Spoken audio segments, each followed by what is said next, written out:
5 de la tarde, 6 minutos en todo el país. Continuamos en Habladurías Universitarias y como cada miércoles nos invitamos a compartir con ustedes nuestra columna sobre formación ciudadana, una columna impulsada por Nuevas Fronteras, el Manifiesto Argentino, y conducida por Manuel Haley. Y en este caso nos acompaña también en la mesa Leonardo Leovin, ¿no? ¿Por qué todo completo? Leovin, así que le damos la bienvenida. ¿Cómo están? Buenas tardes, muchachos. Hola, buenas tardes. Buenas tardes. Bueno, bienvenidos un nuevo miércoles aquí a Habladurías Universitarias. Vamos a compartir un espacio que ya lo venimos aprovechando y disfrutando un montón luego de un último programa que fue bastante intenso, digamos. Así que bueno, ansiosos por saber qué es lo que vamos a conversar en el día de hoy. Y hoy vamos a arrancar con el tema de la independencia, porque, bueno, estamos el día siguiente de la celebración de nuestra independencia y me parece que es una época en la que es un tema que deberíamos tener sobre la mesa todo el tiempo, ¿no? Y bueno, me aparecieron dos preguntas al respecto. La primera es, ¿qué es un país independiente?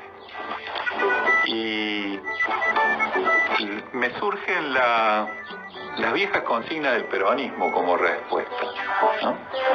Un país independiente es necesariamente un país económicamente soberano. Sin eso no hay independencia. Ahora, ¿para qué económicamente soberano? Para que pueda ser políticamente libre. Porque de esa manera puede tomar las decisiones que necesita tomar, porque si no es económicamente soberano, quedas condicionado. Y es a eso lo que nos están exponiendo quienes gobiernan hoy, a que el país quede no económicamente soberano por muchísimos años, por eso la deuda.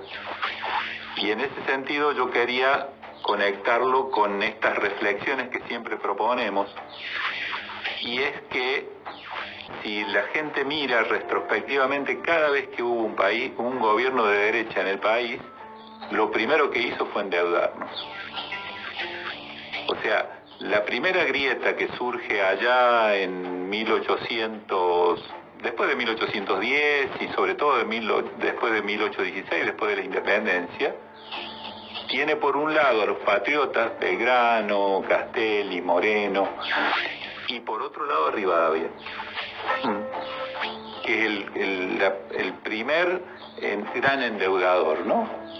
Nos metió en un empréstito que supuestamente era para hacer el nuevo puerto de Buenos Aires, que no solo que no se hizo, sino que todavía no está hecho, y tardamos más de 150 años en pagar la deuda, ¿no? Entonces, el país económicamente soberano es un punto de partida imprescindible. Para ser políticamente libres, como decíamos, y si somos políticamente libres, recién ahí aparece la posibilidad de ser socialmente justos. Esa era la primera reflexión, la primera pregunta que me llevaba a hacerme respecto de la independencia. Y la segunda pregunta necesariamente es, bueno, ¿qué pasó desde aquel entonces, 1816, hasta hoy? Porque evidentemente ha cambiado muchas cosas. Desde aquellas generaciones que nosotros llamamos héroes porque aprendimos a llamar héroes, pero podríamos llamarlo patriotas para hacerlo como más intemporales y más humanos. Desde aquellos pueblos que siguieron a esos líderes y a esos caudillos dispuestos a perderlo todo, incluida la vida en muchos casos.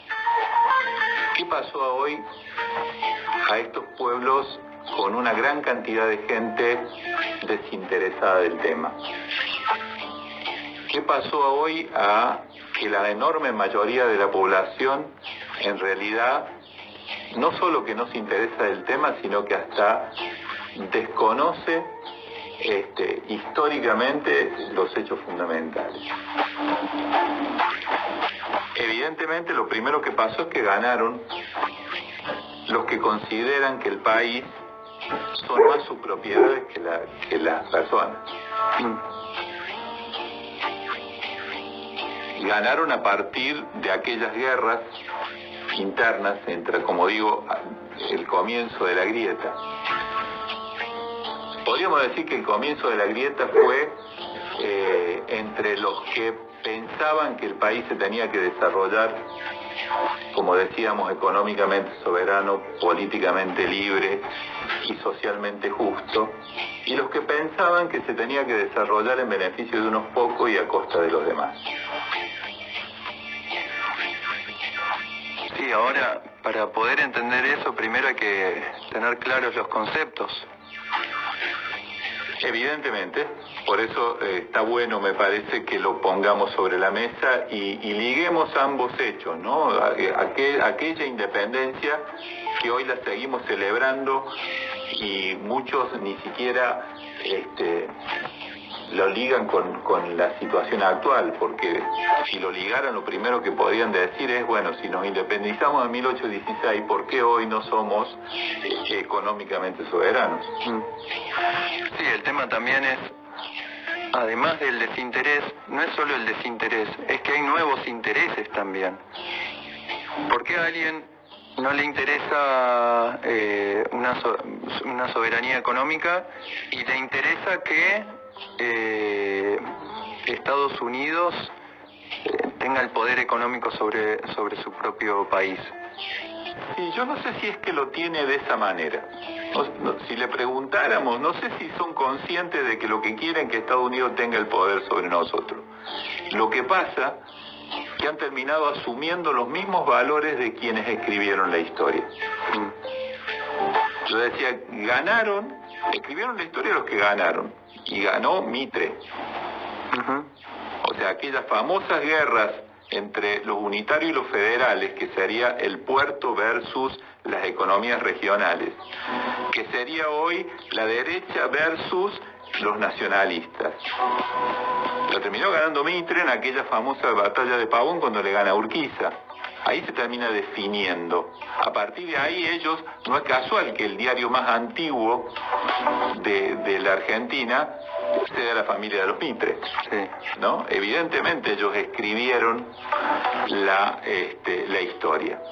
Pero no solo escribieron la historia, a partir de ahí empezaron a sembrar sus valores en la misma población. Y esa clase social, que en vez de considerar al país como la patria de todos los hijos de ese país, la consideraban como el lugar donde estaban sus bienes. Hoy cualquier ciudadano común que no tiene los bienes que tienen ellos, pero considera el país como el lugar que tiene sus bienes. Aunque su bien sea una casita en un barrio, pero la llena de rejas y le pone alambres de púas, porque eso es su patria.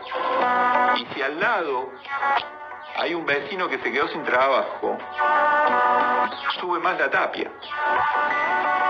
O sea, eso pasó desde aquel entonces hasta hoy. Nos reescribieron la historia, la vaciaron de contenido, la reacomodaron a sus intereses y a partir de ahí a una gran parte de nuestra población le sembraron sus propios valores.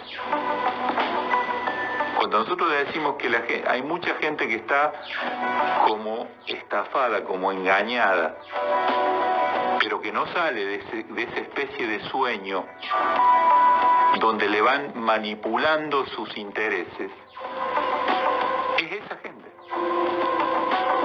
Gente a la que le instalaron creencias muy primitivas, muy de desconfiar del vecino, muy de desconfiar del que es como yo.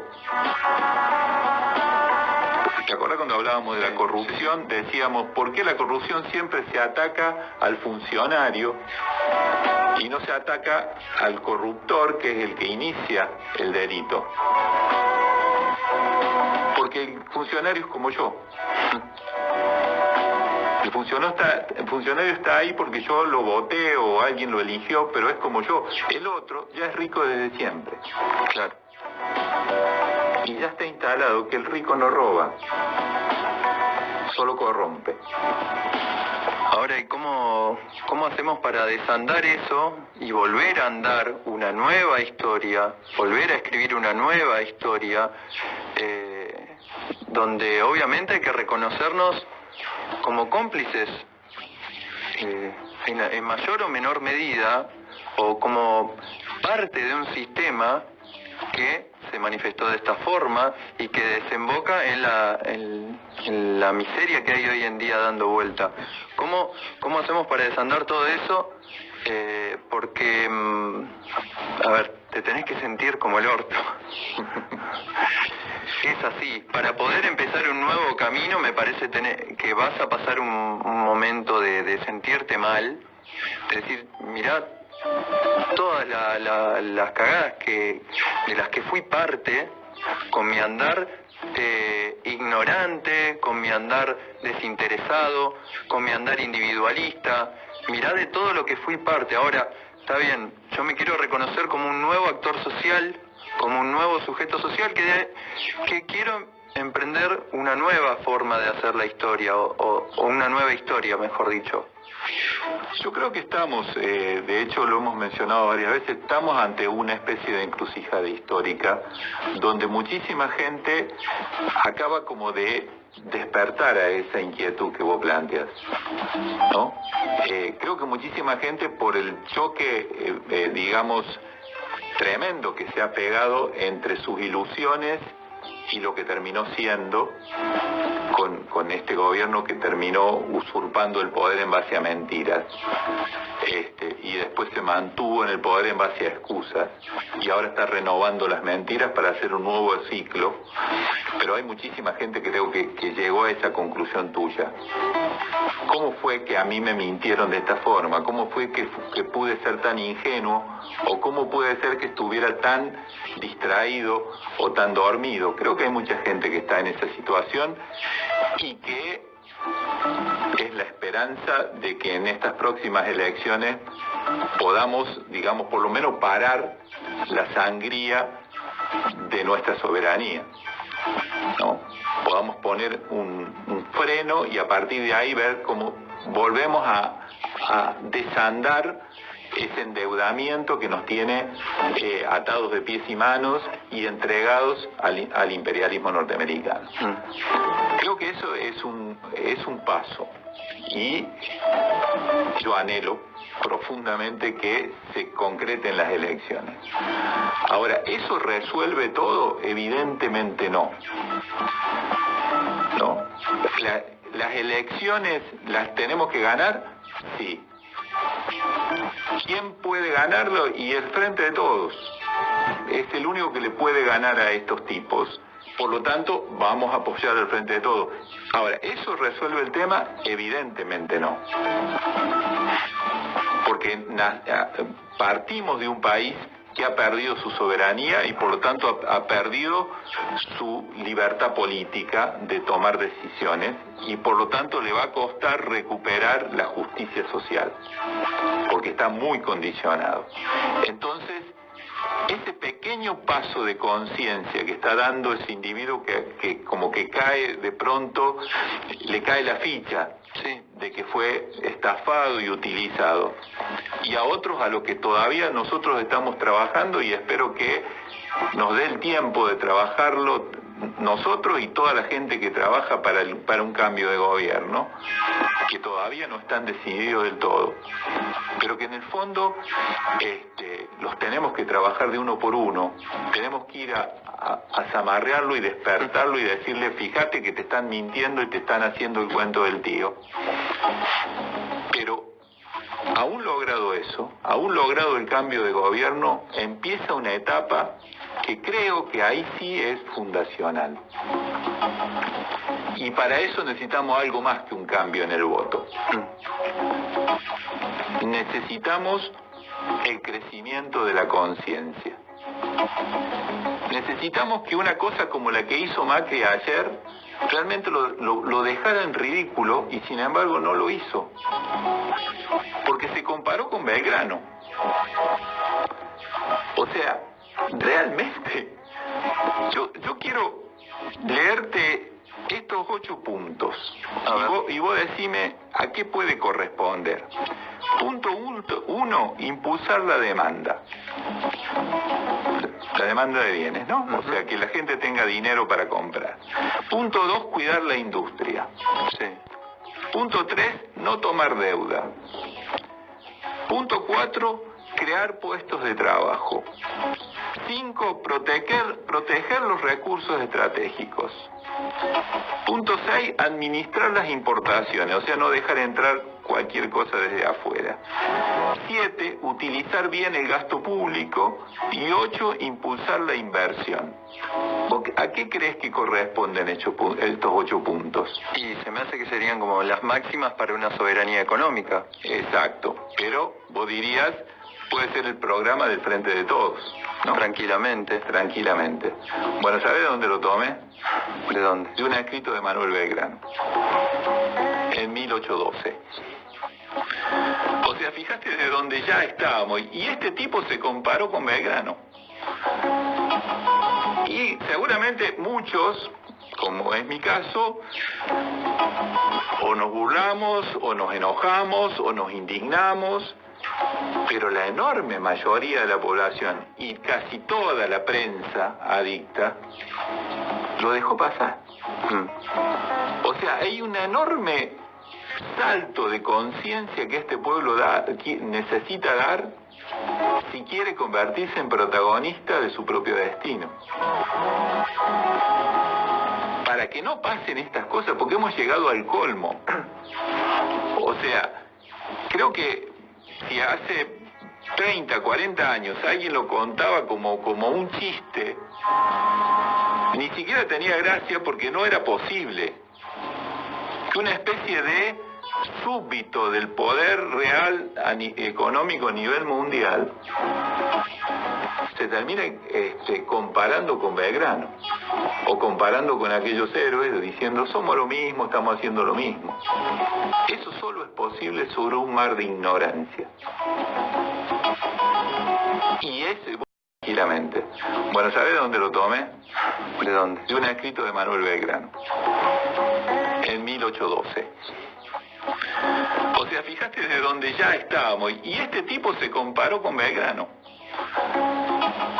Y seguramente muchos, como es mi caso, o nos burlamos, o nos enojamos, o nos indignamos, pero la enorme mayoría de la población y casi toda la prensa adicta lo dejó pasar.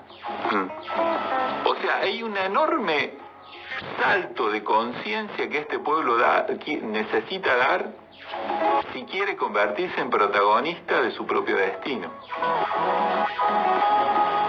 Para que no pasen estas cosas, porque hemos llegado al colmo. O sea, creo que si hace 30, 40 años alguien lo contaba como un chiste, ni siquiera tenía gracia porque no era posible que una especie de súbito del poder real económico a nivel mundial se termine comparando con Belgrano o comparando con aquellos héroes diciendo somos lo mismo, estamos haciendo lo mismo. Eso solo es posible sobre un mar de ignorancia. Y ese, vos decís, ¿cómo hacemos? Creo que eso, lo que venimos haciendo, o sea, trabajar dentro de nuestra capacidad para crear conciencia, para generar conversaciones que nos permitan reflexionar entre todos, porque la política tradicional hace su trabajo y lo va a hacer ahora en las elecciones. Va a salir a convencer gente, va a salir a proponer cosas, pero va a salir a buscar el voto. Y está bien porque ese es el juego democrático. Ahora nosotros tenemos que ir más allá de la búsqueda del voto. Nosotros, gente que trabajamos como Nueva Frontera, como el mismo Manifiesto Argentino, que no tenemos intereses partidarios, que no queremos ponernos arriba de un púlpito a decirle a la gente lo que tiene que pensar, que queremos invitar a la gente a pensar juntos. Tenemos tenemos que ir no solo por el voto. Ahora seguramente también vamos a ir por el voto, junto con los partidos. Pero nosotros tenemos que ir un poco más allá, tenemos que ir por la conciencia. Tenemos que ir por el despertar. Y para eso hacemos los conversatorios. Y sí, invitamos personas, bueno, yo me considero una persona que, a ver, no estoy muy despierta. Considero que he sumado un par de datos que me han permitido analizar las cuestiones de otra forma y por eso invito a las personas a que se sumen también a conversar, porque, bueno, justamente esta nueva forma de entender las cosas, de transitarlas, que es a lo que invito, es algo que tuvo lugar conversando, justamente, siendo protagonista de mi propia realidad, o intentándolo por lo menos. Exactamente. Diciendo, che, fíjate que lo que está pasando, podés hacer algo al respecto, porque creo que también y esto es algo que se ha venido trabajando desde el año pasado, desde la primera columna, que es que nos han escindido nuestra parte de decir, che, puedo hacer algo al respecto. Eso de tener, de poder accionar ante una situación jodida, de poder construir tu propia realidad en mayor o menor medida. Y bueno, me parece que es a eso a lo que invitamos y a lo que insistimos, porque justamente la idea es invitar personas que estén, que quieran despabilarse un poco. Sí, sobre todo empezar a darse cuenta de que la enorme cantidad de información que les llega, porque esta época lo que no falta es información, al contrario, quizás sobre, hay una manera de entenderla conectando una cosa con otra, sabiendo el contexto de donde se lo están diciendo, entendiendo el contexto de donde lo tiene que escuchar. No sé, hay cientos de ejemplos. Yo te digo, pensando, hacía ayer un pequeño punteo acá pensando en la columna, ¿no? Y estaba mirando un programa donde estaba el hijo de un médico que fue el anestesista de los vuelos de la muerte. Él, junto con otro grupo de jóvenes, han formado una agrupación. Son todos hijos de represores que han decidido romper el silencio familiar y denunciar a sus propios padres que han sido represores. Y este que estaba ahí es el hijo del médico que le ponía la anestesia, que iba en el vuelo y le ponía la anestesia a los que iban a tirar vivos al mar. Y era un secreto familiar que él rompió. Ahora, a la vez que veía eso, que hay gente que lo debe escuchar y quizás alguno ni siquiera le prestó mucha atención, o dijo, bueno, este tema, como dijo la Nata, ya estoy harto de los derechos humanos, ¿no? Déjenme de hablar de cosas que ya pasaron. A la vez, me recordé que había visto en un periódico que había leído en internet un rato antes, que la monja Marta Peloni, no sé si te acordás aquella de Catamarca, de la chica esta que mataron en Catamarca, se hizo famosa ella, no sé en qué momento se ha hecho macrista porque había desaparecido de la opinión pública, aparece denunciando que si llega a ganar el Frente de Todos, lo que va a manejar el país va a ser la Cámpora, que es un grupo de narcotraficantes. O sea, ¿y cómo se conectan ambos temas? A mí me llevó rápidamente a pensar que mi generación fue la de los vuelos de la muerte.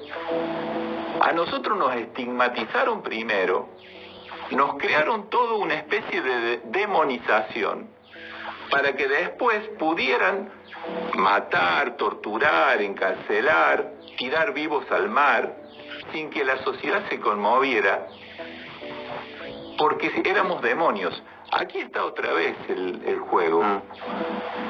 Y la gente que nosotros invitamos a conversar, vamos a conversar de estas cosas. ¿Cómo se liga una cosa con otra? ¿Qué tiene que ver ahora que, por ejemplo, te digan que antes de las elecciones las tarifas no van a aumentar hasta después de las elecciones y que la gente lo tome como si fuera natural. En realidad sí aumentaron el 90%. Lo que pasa es que la van a hacer, la han postergado y la vas a pagar en enero. Sí, eso ya está arreglado. O sea que si el invierno pasado pagaste 1.000 pesos de gas, este invierno vas a pagar 1.900. Lo único que te lo van a hacer pagar después de las elecciones y con intereses. Y si la gente le pueden hacer ese cuento del tío, es porque en realidad cuentan con la complicidad ignorante e ingenua de toda víctima del cuento del tío. Entonces, eso es lo que hacemos en los conversatorios. Por eso a este conversatorio del viernes, que lo vamos a reiterar, viernes 20 horas, aquí en la Biblioteca Rivadavia, Cipolletti, el que quiera venir puede venir solo a conversar y tomar mate, no va a escuchar discursos, no va a escuchar que nadie le taladre la cabeza, vamos a conversar y nos vamos a escuchar y vamos a entender juntos para empezar a relacionar una cosa con otra y poder entender. Entender es más importante que saber, lo repetimos siempre. Sí, tal cual. Y me parece que eso es lo que nosotros tenemos que ir haciendo en nuestra modesta capacidad de alcance para ir sembrando conciencia. Este país va a cambiar realmente y va a salir realmente de las crisis periódicas el día que tenga un ciudadano consciente, que sepa entender lo que pasa y que sepa ubicarse de acuerdo a sus propios intereses. Porque este es un país donde la mayoría de la gente somos trabajadores. Y este es un país donde en lo que va del año han cerrado 7.500 industrias pequeñas y medianas. 7.500. Desde que empezó este gobierno, 15.000. La mitad en este año. En los 5 o 6 meses que llevamos este año, han cerrado más de 7.500 empresas. ¿Cómo puede ser que si somos un país donde la mayoría somos trabajadores y tenemos conciencia de trabajadores, se cierran las empresas y quien está provocando este desastre todavía tenga posibilidades de reelegir? Evidentemente hay algo que nos cierra. Entonces, como decíamos, el conversatorio se llama Política para Gente Común. Sí. No le vamos a decir que vote a tal o cual, no le vamos a dar ninguna boleta para que lleve al cuarto oscuro. Sí vamos a tratar de pensar juntos a quién no tenemos que votar, porque realmente no responde a los intereses de quienes vivimos del trabajo. Tranquilamente el conversatorio podría llamarse Política para Gente Ingenua. Y ahora explico por qué esta chicana, porque es una chicana. Sí. A ver. Cada vez me convenzo más de que la ingenuidad es alimento de la falta de compromiso. La ingenuidad está ubicada en una zona de confort de la cual no tenemos ganas de salir. Y esto lo digo, bueno, por un montón de experiencias y de casos que conozco, pero me atrevo por ahí para simplificar a decir que estoy casi seguro que el conversatorio contribuye a luchar contra la ingenuidad también, ¿no? Por eso esta chicana, sí, que mencioné al principio, porque creo que es una forma de invitarnos en principio, después de escuchar cosas como estas, a salir de esa zona de confort a lo cual ya estamos acostumbrados y poder acercarnos a un espacio donde nos van a invitar justamente mediante un conversatorio, ¿sí? Poder ir rompiendo algunas cuestiones que tienen que ver con eso, que no hacen otra cosa que contribuir al poder económico y político actual, ¿no? Sin duda, o sea, hemos dicho varias veces en otras columnas que esto se centra sobre un sembrado que es estructural, no son solo ideas, son básicamente creencias. Y una de las primeras creencias que se sembró es que yo no tengo nada que ver con eso. Lo primero, yo crecí con un padre que era trabajador y bastante ingenuo. Que decía, gane quien gane, yo voy a tener que seguir trabajando igual. Y te estoy hablando de hace 60 años atrás. O sea, fíjate de dónde viene. Se empezó a sembrar eso. Después de ahí se sembró que la política era corrupción. Después se sembró que los ricos no necesitan robar. Y entonces cada vez que había corrupción, obviamente no era el rico, el corruptor, el culpable, sino el funcionario que recibía, o sea, la política. Entonces tenés gente que hoy te dice, yo soy honesto, por lo tanto no me voy a mezclar con esas cosas. Entonces si empezás a conectar las cosas y decís, si sos honesto y sos una persona que decís que querés a tu gente, a tu familia, a tus hijos, a tus nietos, no podés conectar una cosa con otra respecto de me desresponsabilizo de qué va a venir en el futuro o quién va a tomar las decisiones sobre la vida de mis hijos y mis nietos y la gente que yo quiero. O sea, pero es necesario romper con esa ingenuidad casi cómplice. Y sí, el tema es que no se rompe si se escapa de los lugares de hacerse cargo. Si vos te escapás del lugar de hacerte cargo, jamás vas a poder romper con eso. El tema es que también el hacerse cargo es una carga muy pesada que hay que asumirla.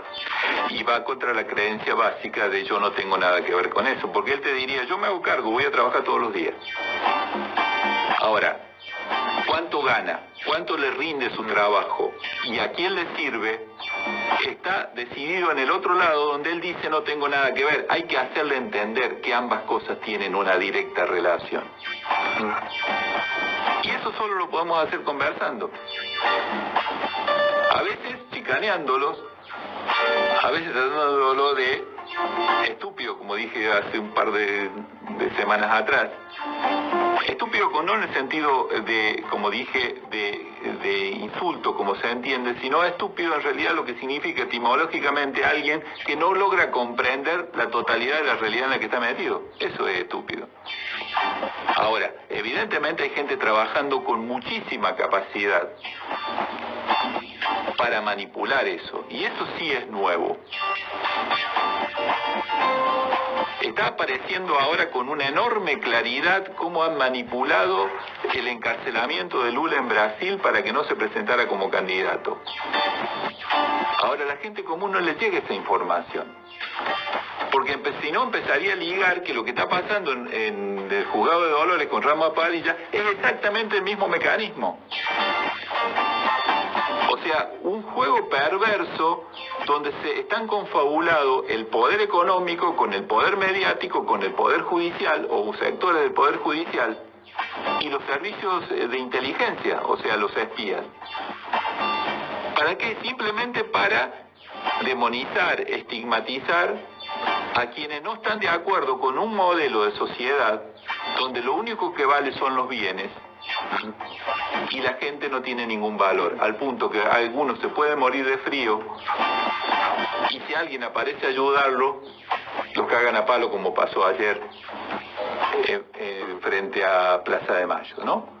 Que algunas organizaciones sociales llevaron colchones y pusieron una carpa para la gente que estaba en situación de calle y los cagaron a palo. Es que si no está el enemigo lo van a crear. Exactamente, exactamente. Y eso es manipulación de las creencias de las personas. Porque hoy yo le preguntaría a la gente, hoy vi en un grupo de WhatsApp una carta que le manda un padre de un chico que trabaja en la que es de la Cámpora, un médico, a Marta Peloni, que la conoce personalmente e incluso le dice, yo la admiraba mucho a usted. Ahora le quiero hablar de quién es mi hijo. Mi hijo trabaja 9 horas por día, tiene una familia y además es militante y es de la Cámpora y no tiene absolutamente nada que ver con el narcotráfico. Es alguien que sueña con un país mejor y por eso está ahí. Pero ¿a cuánta gente le llegó lo de Marta Peloni y a cuánta gente le llega la carta de ese padre? Bueno, esto es parte de nuestro trabajo. Esto es parte, junto con el conversatorio donde queremos a la gente que volvemos a invitar para el viernes a las 20 horas aquí en la biblioteca, que se arrime a charlar un rato, a tomar unos mates juntos y a reflexionar en conjunto. Así es, la invitación está hecha ya. Bien. Bueno, ya se ha finalizado otra columna de Nuevas Fronteras aquí en Habladurías Universitarias, con la participación hoy, además de Manuel Gel, de Leo Bin. Así que agradecidos por el espacio, por el momento de reflexión, el momento de pensamiento con lo fundamental que es eso hoy, en los tiempos que corren y que tropiezan, me gusta decir también, y más que nada para la gente que está escuchando el programa, ¿no? Así que bueno, muchísimas gracias. Esto lo van a poder volver a escuchar en el caso de que no lo hayan podido escuchar ahora, no solo a través de Radio CUT, sino también Leo se encarga de filmar los programas y después subirlos al canal de YouTube de Nuevas Fronteras, ¿no? Nuevas Fronteras, Organización Ciudadana, y encuentran todas las columnas. Perfecto. Manuel, Leo, muchísimas gracias. Gracias a vos. Gracias. 39 minutos pasaron de las 5 de la tarde. Esta fue la columna de Habladurías Universitarias sobre formación ciudadana, una columna impulsada por Nuevas Fronteras en el Manifiesto Argentino. Quédate en sintonía de la 91.1 porque hasta las 18 horas te acompañamos. Soy, casa está en la frontera.